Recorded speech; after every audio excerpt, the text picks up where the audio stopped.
दोस्तों, cheque bounce case से संबंधित एक बहुत बड़ी अपडेट आई है। आशा करता हूँ वीडियो आप लोगों को पसंद आया होगा।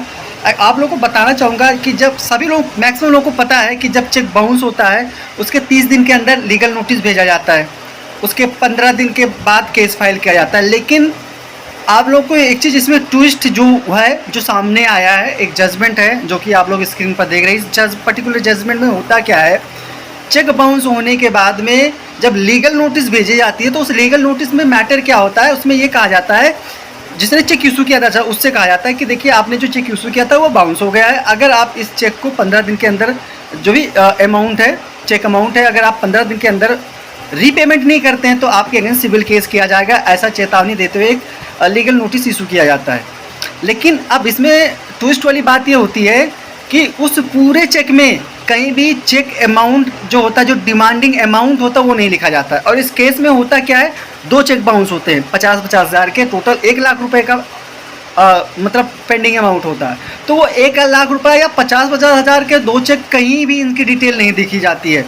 तो अब मामला ट्रायल कोर्ट में केस डिसमिस हो जाता है, उसके बाद में हाई कोर्ट में भी डिसमिस हो जाता है, माने सुप्रीम कोर्ट में केस जाता है। ये 2018 का केस है और सुप्रीम कोर्ट सभी दलीलों को सुनने के बाद में यह कहता है कि भाई देखिए, आपने जो लीगल नोटिस भेजा है इसमें कहीं भी मेंशन नहीं है कि आपको कितने अमाउंट आप मांग रहे हैं। बस खाली आपने ये कहा कि जो भी चेक बाउंस हुआ है उस चेक बाउंस का जो भी अमाउंट है वो आप पे कर दीजिए, नहीं तो अन्यथा आपके अगेंस्ट अकॉर्डिंग टू लॉ हम लीगल एक्शन लेंगे।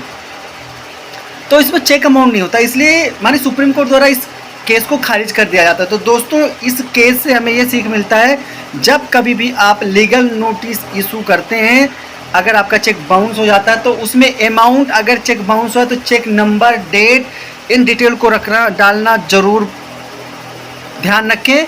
और साथ में बाउंस होने का जो रीज़न है, सफिशिएंस फंड है या कुछ और रीज़न भी हो सकता है, ज़्यादातर इनसफिशिएंस फंड होता है, तो कोई भी रीज़न हो, इनसफिशिएंस फंड भी हो सकता है। तो वहाँ पे इन चीज़ों को ध्यान रखना है और अमाउंट ज़रूर लिखना है, नहीं तो क्योंकि माने सुप्रीम कोर्ट द्वारा और हाई कोर्ट द्वारा इस चीज़ को कई बार दोहराया गया है कि देखिए, जो चेक बाउंस केस का जो मैटर होता है, केस फाइल करने का रीज़न तब उठता है जब लीगल नोटिस भेजने के बावजूद चेक इशू करने वाली जो पार्टी होती है पेमेंट नहीं करते, वहाँ से केस फाइल करने का प्रोसेस चालू होता है। उससे पहले केस को फाइल भी नहीं किया जा सकता है। आशा करता हूँ इस वीडियो से आप लोगों को बहुत कुछ सीख मिला होगा। अगर आपका कोई सुझाव है तो कमेंट कर सकते हैं। बहुत बहुत धन्यवाद।